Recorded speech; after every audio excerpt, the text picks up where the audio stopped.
Hey everyone, welcome back to my channel.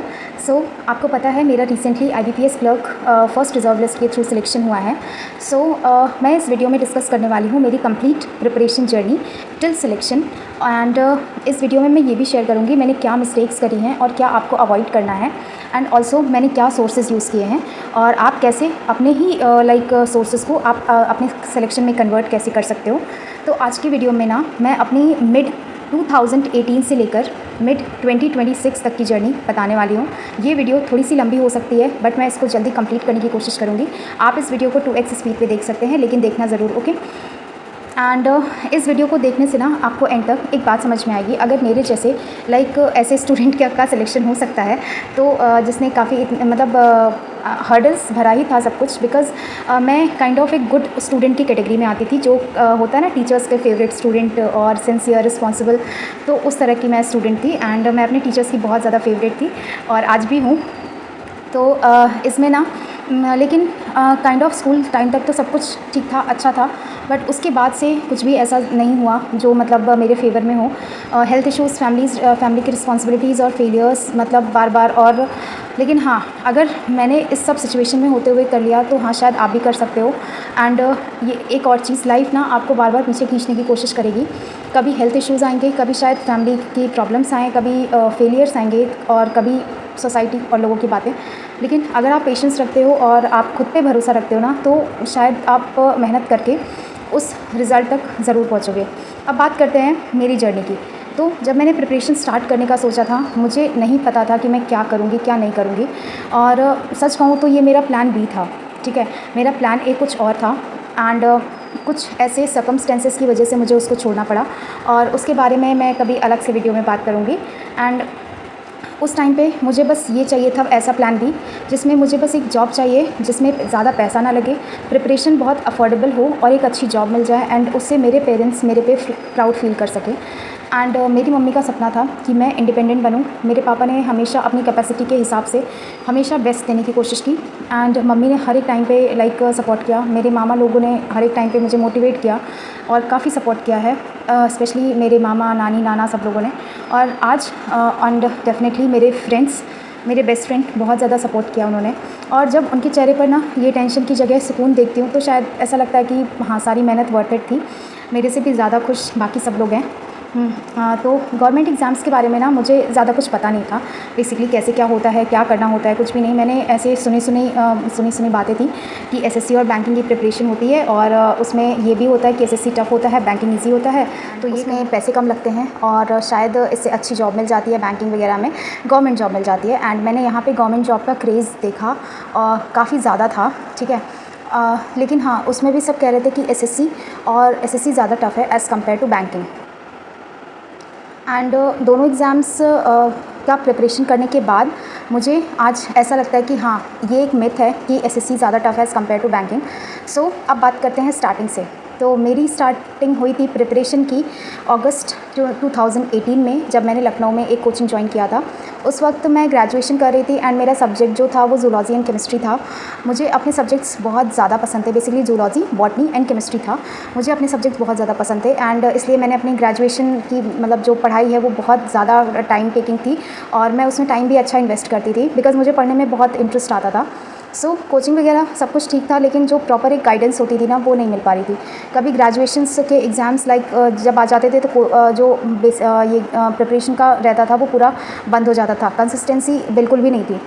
फिर graduation मेरा जब कंप्लीट हो गया, उसके 1 साल बाद, और मेरा ग्रेजुएशन 2019 में एंड हुआ था, ठीक है। फिर ग्रेजुएशन के बाद मैंने सोचा कि हाँ, अब ध्यान देते हैं थोड़ा प्रिपरेशन पे। तो लाइफ के प्लान्स कुछ और ही थे। मुझे सीवियर हेल्थ इश्यूज़ स्टार्ट हो गए, और स्टार्टिंग एक नॉर्मल फीवर से हुई, फिर धीरे धीरे प्रॉब्लम्स इतनी ज़्यादा बढ़ गई, अप्रॉक्स 2.5 ईयर्स निकल गए उसमें। और उस फेज़ में जो प्रिपरेशन थी मेरी बहुत रुक गई थी, एकदम से ख़त्म हो गई थी। कुछ टाइम तक तो एकदम से ख़त्म थी, फिर थोड़ा थोड़ा पढ़ती थी, बट स्टिल वो कंसिस्टेंसी नहीं बिल्डअप हो पाई। फिर मैंने कम्प्लीटली सब कुछ टाइम के लिए छोड़ ही दिया था। फिर अप्रॉक्स 2022 के आसपास जब रिकवरी मेरी स्टार्ट हो गई थी और करीब में थी, तब मैंने दोबारा से सब कुछ स्टार्ट करने का सोचा। तो यूट्यूब वगैरह ऑनलाइन लर्निंग का कोविड टाइम में तो बहुत ज़्यादा तेज़ी से इंटरनेट वगैरह सब हुआ था ना, तो ऑनलाइन लर्निंग कहीं ना कहीं काफ़ी अच्छी चल रही थी। एंड इस फेज़ में मैंने काफ़ी अलग अलग टीचर्स को फॉलो किया था। काफ़ी अलग अलग हाँ, तो इस फेज़ में ना मैंने काफ़ी अलग अलग टीचर्स को फॉलो किया था। मैंने बहुत सारे लोगों से कनेक्ट करने की कोशिश की टीचर्स से। ये होता है ना कि आपको किसी टीचर्स का अच्छा समझ में आता है, किसी का नहीं समझ में आता, तो मेरे साथ भी सेम चल रहा था। तो मैंने ना रीजनिंग में मैंने पुनीत सर का अप्रोच देखा यूट्यूब पे। लाइक पहले तो थोड़ा थोड़ा ही सब लोग पढ़ाते थे। यूट्यूब पे सबसे पहले मैंने अप्रोच देखा, फिर उनका अप्रोच मुझे ज़्यादा समझ में आया, तो मैंने ना अनअकैडमी का सब्सक्रिप्शन लिया था 3 मंथ्स वाला, जो पहले आता था। तो रीजनिंग का ही मुझे पता था और कुछ भी नहीं पता था। इंग्लिश के लिए फिर अनअकैडमी पे ही मुझे निमिषा मैम मिली। वहाँ से निमिषा मैम से मैंने लाइक इंग्लिश का जो बेसिक चीज़ें था वो कवर किया। एंड मैथ्स मेरे लाइफ का एक सबसे बड़ा क्वेश्चन मार्क है। मैथ्स लाइक बहुत बड़ी वीकनेस थी मेरी। मैं झूठ नहीं बोलूँगी, मैंने लिटरली अर्थमेटिक के चैप्टर्स मैंने रो के कंप्लीट किए हैं। मतलब कंट्रोल नहीं होता था। मैं सोचती थी वीडियो बंद कर दूँ, अब बंद कर दूँ, नहीं हो पा रहा है, बट नहीं, मैं एक साइड अंदर से मतलब इतनी ज़्यादा तकलीफ़ होती थी मैथ्स को पढ़ने की कि मैं क्या बताऊँ। बिल्कुल भी एक होता है ना मन लगना, डेडिकेशन। मेरी सारे सब्जेक्ट्स के साथ ट्यूनिंग अच्छी थी, बट मैथ्स के साथ ही पता नहीं क्यों ऐसा हो रहा था। और ऐसा नहीं था कि एक टॉपिक मैंने लाइक एक बार में पढ़ा और समझ में आ गया। मैंने बार बार चीज़ें रिपीट की। एक टॉपिक मैंने पता नहीं कितनी बार पढ़े हैं। सिर्फ वीडियो देखा, क्वेश्चंस लगाए, मुझसे क्वेश्चंस ही नहीं बनते थे। और मैं खुद पता है उंगली मैं अपनी दबा के रखती थी कि मेरा बस बंद करने पे ना जाए, और कभी कभी मैं हमेशा बंद कर देती थी वीडियो, और ख़ुद को फोर्स करके ज़बरदस्ती। मुझे बस इतना था कि मुझे मैथ्स बस एवरेज करना है, इतने तक ही पहुंचानी है। और हाँ, आज भी मैं टॉपर नहीं हूँ, लेकिन हाँ, मेरी मैथ्स एवरेज तक पहुँच गई है, लेकिन क्लरिकल लेवल में थोड़ा ठीक ठाक अटैम्प्ट हो जाता है। तो इसी बीच ना मैंने अपना पहला प्रीलिम्स क्लियर किया था FCI का, फूड कॉरपोरेशन ऑफ इंडिया का। उस टाइम में वैकेंसी आई हुई थी और वो मैंने क्लियर किया था प्रीलिम्स। मेंस में मैं फ़ेल हो गई थी कुछ मार्क्स से, शायद 1 या 2 मार्क्स था या फिर ऐसे ही था कुछ। हाँ, उसके बाद ना धीरे धीरे लगा कि हाँ शायद हो जाएगा। फिर स्टार्ट हुआ फेलियर्स एंड लर्निंग का फेज़, है ना। फेलियर्स बहुत ज़्यादा है, बहुत सारे एग्ज़ाम्स दिए हैं मैंने, और ऑनेस्टली बताऊँ तो सिलेक्शन आज एक सिलेक्शन हुआ है, बट इसके पहले फेलियर्स बहुत ज़्यादा है। आप फेलियर्स का रिज़ल्ट देखना चाहते हो, प्लेलिस्ट सेक्शन है, इस साल के ही रिज़ल्ट हैं सारे फेल होने के मेरे। सिर्फ ये एक सिलेक्शन का रिज़ल्ट मिलेगा आपको। तो बेसिकली 2023 में जब मैंने IBPS PO प्रीलिम्स दिया था ना, उसमें मैं 0.5 मार्क्स से रह गई थी। नहीं सॉरी, 2022 में, ठीक है। और RRB PO में 2 से 3 मार्क्स से रह गई थी। SBI क्लर्क का प्रीलिम्स मेरा क्लियर हो गया था। मेंस में अप्रॉक्स 10 to 12 मार्क्स से का गैप रह गया था, तो इसलिए मेरा सिलेक्शन नहीं हुआ था।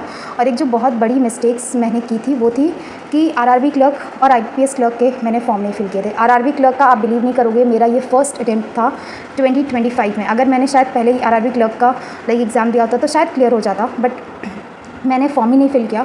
आप लोग ये गलती मत करना, सारे के सारे फॉर्म फिल करना आप लोग, ठीक है। एंड ये जो इंश्योरेंस वगैरह वाले एग्ज़ाम आते हैं ना, वो सब भी फिल करना। मैंने कभी नहीं किया, तो ये गलती मत करना। और इसके बाद 2023 में मैंने SSC CGL का फॉर्म भी फिल किया था, और उसमें भी मैंने क्लियर किया। प्रीलिम्स क्लियर हो गया। मुझे कोई उम्मीद नहीं थी कि क्लियर हो जाएगा, और आंसर की वगैरह जो आती है ना उसकी, वो भी मैंने चेक नहीं की थी। 20 डेज़ पहले जो फाइनल रिज़ल्ट आता है प्रीलिम्स का, वो मुझे पता चला कि हाँ मेरा सिलेक्शन हो गया है। तो इतने दिन में प्रिपरेशन का मतलब कोई चांस ही नहीं था मेंस का, लेकिन मेरे से जितना हो पाया मैंने किया। और वही है कि 4 to 5 डेज़ पहले मेरी आँखों में इन्फेक्शन हो गया। दोनों आँख कम्प्लीटली बंद हो गई थी स्वेलिंग की वजह से। एंड SSC मेंस के लिए जो टाइपिंग प्रैक्टिस होती है ना, मेरे पास लैपटॉप नहीं था, मतलब कुछ भी सच फैसिलिटी नहीं थी। लैपटॉप मेरे बेस्ट फ्रेंड ने भिजवाया, और कीबोर्ड मैंने परचेज़ किया, और उससे मैंने टाइपिंग प्रैक्टिस करी। एंड मैं लैपटॉप की वजह से मम्मी पापा पे एक्स्ट्रा बर्डन नहीं डालना चाहती थी। मैं बेसिकली इतनी मतलब ओपन नहीं थी मैं ज़्यादा जल्दी मतलब किसी से कुछ कह नहीं पाती हूँ। लैपटॉप आज मेरे पास है ना, वो वही लैपटॉप है जो उस टाइम पे मेरे बेस्ट फ्रेंड ने मुझे दिया था फॉर प्रैक्टिस, और उन्होंने कहा था कि जब तक सिलेक्शन नहीं हो जाता तब तक इसको अपने पास रखो। तो आज तक वो मेरे पास ही है। और CGL का मेंस मेरा क्लियर नहीं हुआ था, कुछ मार्क्स से रह गया था, और उस वक्त बुरा नहीं लगा था। मुझे लगा था कि प्रीलिम्स भी नहीं क्लियर होगा, तो चलो ठीक है, वो हो गया, मेंस तो देने का मौका मिला। बस ये है कि चलो मैंने अपने फेलियर से सीखा। फिर 2024 में मैंने लाइक बैंकिंग एग्ज़ाम्स पर फोकस किया कि चलो ठीक है आगे करते हैं। PO प्रीलिम्स मैंने क्लियर किया, PO मेंस भी क्लियर हो गया, बट मेंस में थोड़े से कम मार्जिन थे, लाइक 5.5 मार्क्स एक्स्ट्रा थे सिर्फ कट ऑफ से। इंटरव्यू में भी मुझे अच्छे मार्क्स मिले, लाइक 76 पता नहीं क्यों। IBPS PO में भी 76 मार्क्स मिले थे, एंड RRB PO में भी इंटरव्यू में मुझे 76 मार्क्स ही मिले एकदम नेट। और SBI क्लर्क प्रीलिम्स का भी मैंने फॉर्म फिल किया था, वो भी क्लियर हो गया था। फाइनल सिलेक्शन मेंस में SBI क्लर्क में कुछ मार्क्स का गैप हो गया था और आरआरबी पीओ में भी बहुत मतलब क्लोज मार्जिन से ही रह गया था, ठीक है, सिलेक्शन नहीं हुआ बेसिकली। इन सब में भी मैं फ़ेल हो गई। फिर 2025 आता है और इस साल का आपने तो देखा ही है सारे रिज़ल्ट। मैंने पहली बार आरआरबी क्लर्क का फॉर्म भी फिल किया और मैंने इस बार एसबीआई क्लर्क नहीं दिया क्योंकि पिछले 2 साल से मैं प्रीलिम्स क्लियर कर रही थी, मेंस में फ़ेल हो जा रही थी, शायद ये भी एक रीज़न था। और मैंने कहा जाने देते हैं, बाकी क्लरिकल लेवल फॉर्म फिल कर रही हूँ, तो इस बार ये भी नहीं ये नहीं फिल करती हूँ। हाँ, इसके पहले भी मैंने IBPS क्लर्क का फॉर्म फिल किया था, लाइक 2 बारी। ये मेरा 3rd टाइम था, ठीक है। और इस साल फाइनली मेरा IBPS क्लर्क रिजर्व लिस्ट में था और फर्स्ट रिजर्व लिस्ट क्लियर हो गया। और आप लोग बाकी के रिजल्ट्स मेरे इस साल के देखे हो, जिन्होंने नहीं देखा है वो प्लेलिस्ट सेक्शन में जाके देख लेना, डिस्क्रिप्शन में भी लिंक है और वीडियो के एंड स्क्रीन पे लास्ट में आ जाएगी, ठीक है। और एक बात जो शायद रिज़ल्ट में कभी नहीं दिखती है वो है इतने साल का स्ट्रगल जो रिज़ल्ट के पीछे छुपा होता है। हेल्थ इशू से रिकवर होने के बाद भी मेरी लाइफ कम्प्लीटली नॉर्मल नहीं हुई थी और आज तक नॉर्मल नहीं है, बट येस कुछ मुझे आज भी प्रॉब्लम्स हैं और शायद वो लाइफ टाइम रहेंगे, बट येस मुझे पता है मुझे मैनेज करना है। प्रिपरेशन के टाइम में भी कभी हेल्थ इश्यूज़ ज़्यादा बढ़ जाते थे, कभी फैमिली इश्यूज़, कभी मतलब बहुत ज़्यादा इमोशनल ब्रेकडाउन हो जाता था। कंसिस्टेंसी मेंटेन करना बहुत ज़्यादा डिफ़िकल्ट था मेरे लिए, इसीलिए मैं बार बार फोकस करती हूँ, आप लोगों से भी कहती हूँ कि कंसिस्टेंट रहना, कोशिश करके कैसे भी करके। मैं नहीं थी इसलिए मैं आपको बोलती हूँ, लेकिन हाँ स्ट्रॉन्ग बनना पड़ता है थोड़ा थोड़ा धीरे धीरे करके। मैं बहुत ज़्यादा like sensitive kind of person हूँ, तो इसलिए स्ट्रॉन्ग एक टाइम के बाद बनना पड़ता है। 2018 से लेके 26 के बीच ना मैंने अपनी लाइफ में बहुत इंपॉर्टेंट लोगों को खोया है। मेरे नाना, मेरे मामा, मामी एंड देन लास्ट में मेरी नानी। 2024 6 सितंबर में मेरी नानी एक्सपायर हो गई थी एंड मेरे एग्ज़ाम्स थे 12 सितंबर को मेरा CGL था, ठीक है। तो उस टाइम पे मतलब मैं कम्प्लीटली मतलब कह सकते एकदम से इमोशनली टूट गई थी कि मैं अब कैसे क्या करूँगी। वो काइंड ऑफ ना मेरी सेकंड मदर थी, मैं कहीं ना कहीं बहुत ज़्यादा इमोशनली अटैच थी उनसे, मैं उनके पास काफ़ी टाइम रही भी हूँ, तो शायद इसलिए तो उनके जाने से ऐसा लगा कि सब कुछ ख़त्म सा हो गया है। तो इसलिए उनका एक सपना था ना कि वो मुझे कुछ करता हुआ देखना चाहती थी वो जॉब, लेकिन हाँ आज जब मेरा सिलेक्शन हुआ तो वो आज नहीं है मेरे पास। और जब मैंने अपना रिज़ल्ट देखा था तो सबसे पहले तो मैंने खुद को यकीन दिलाया कि मेरा सिलेक्शन हो गया है। उसके बाद फिर मैंने थैंक यू बोला भगवान जी को एंड द सेकंड पर्सन मैंने थैंक यू बोला नानी को एंड उनको बोला मेरा सिलेक्शन आज हो गया है। तो यस सिलेक्शन के बाद ना मैंने मम्मी पापा, मेरा भाई, पूरी फैमिली बहुत ज़्यादा खुश थे और इससे बड़ा मतलब अचीवमेंट किसी के लिए कुछ नहीं होता। मिडिल क्लास फैमिली में ना एक जो टेंशन फ्री हो जाना ही सबसे बड़ी लग्जरी होती है, यहाँ तक कि लोग टेंशन फ्री नहीं रहते हैं ना। तो अप्रैल 2025 में मैंने एक पार्ट टाइम जॉब ज्वाइन की थी जिससे एक काइंड ऑफ थोड़ा सा फाइनेंशियल सपोर्ट मिला था मुझे और एक सेटिस्फैक्शन भी कि मैं थोड़ा कुछ अपने फैमिली के लिए और अपने लिए कर पा रही हूँ। तो ये थी मेरी कंप्लीट जर्नी प्रिपरेशन से सिलेक्शन वाली। और अब आप खुद एनालाइज़ कीजिए मैंने क्या क्या मिस्टेक्स करी हैं एंड अगर इस जर्नी से आपको एक भी लेसन मिल जाते हैं, मतलब आपको कुछ इम्प्रूवमेंट लगती है ना अपने में, तो शायद इस वीडियो को बनाना वर्थ इट था। अब बात करते हैं मेरे सोर्सेज़ की। तो रीजनिंग के लिए मैंने पुनीत सर को स्टार्टिंग से लेके एंड तक फॉलो किया और हमेशा करती रहूँगी। मतलब मेरा तो कनेक्शन उनके साथ बेस्ट है रीजनिंग के लिए, बट मैथ्स और मतलब इंग्लिश काइंड ऑफ हमेशा से एक मेरा स्ट्रॉन्ग पॉइंट रहा है। और इंग्लिश के लिए मैंने निमिषा मैम को फॉलो किया एंड उसके बाद इसमें इंग्लिश में बाद में मैंने कुछ टॉपिक्स अमन वशिष्ठ सर से भी किया यूट्यूब से ही। और मैथ्स के लिए आपको पता है आशीष अरोड़ा सर को मैंने फॉलो किया और अर्थमेटिक के लिए गगन प्रताप सर से एंड देन फिर से मैंने अर्थमेटिक आशीष अरोड़ा सर से पढ़ी है एंड प्रैक्टिस भी उन्हीं से करती हूँ। एंड मैंने ना जीए के नोट्स बनाए थे आशीष गौतम सर से, तो वो मैं मेंस के पहले एक बारी रिवाइज करके जाती हूँ एंड जो करंट अफेयर्स मैं मतलब करती हूँ वो करती हूँ मैं परचम क्लासेस से। इस सब के रिगार्डिंग एक स्ट्रैटेजी वीडियो ऑलरेडी बनी हुई है, वो भी आप प्लेलिस्ट सेक्शन से देख सकते हैं। एंड एसएससी जीके जो मैंने किया है वो मैंने किया है परमार सर से पूरा कंप्लीट सिलेबस। और मॉक टेस्ट के लिए मेनली मैंने गाइडली और टेक्स्ट बुक यूज़ किया जो कि आपको पता ही है। मैंने ना एक चीज़ बाद में जो सीखी है वो है अपने सोर्सेज़ को लिमिटेड और मिनिमल रखना। मतलब बहुत लिमिटेड, आप जिन टीचर्स को फॉलो कर रहे हो उन्हीं टीचर्स को फॉलो करो। आपने एक बार सिलेबस कंप्लीट किया अपने टीचर्स से, उन्हीं की क्लासेस से आप प्रैक्टिस करो, whether it's prelims whether it's mains, ठीक है, उनकी क्लासेस से प्रैक्टिस करो और उसके बाद आप मॉक टेस्ट पे फोकस करो, मॉक टेस्ट दो बस, ठीक है। आजकल लाइक हम लोग की भी यही प्रॉब्लम है कि हम लोग सोर्सेज बहुत ज़्यादा कलेक्ट करने लग जाते हैं, टेलीग्राम से मिल जाता है इजली सोर्सेज और टीचर्स चेंज करते रहते हैं। नहीं, आप टीचर्स सेलेक्ट कर लो पहले कि हाँ आपको ये टॉपिक इन्हीं टीचर्स से पढ़ना है, तो उसके बाद उनसे आप पूरा कंप्लीट सिलेबस करो, उसके बाद प्रैक्टिस करो उनके साथ ही और उनका अप्रोच सीखो और उसके बाद सेम अप्रोच के साथ आप मॉक टेस्ट भी सॉल्व करो, तो आपके आपको अपनी इम्प्रूवमेंट दिख जाएगी। ठीक है, तो मेरी सबसे पहली मिस्टेक थी, मैंने मेरे साइड से खुद ही क्लियर नहीं था कि मुझे करना क्या है। मेरा प्लान ए क्लियर था, प्लान बी को लेकर मैं कंफ्यूज्ड थी। तो अगर आपका प्लान ए यही है गवर्नमेंट एग्ज़ाम्स क्रैक करना, तो वो आप करेक्ट डायरेक्शन में करो। डायरेक्टली बस अपना टीचर सेलेक्ट करो।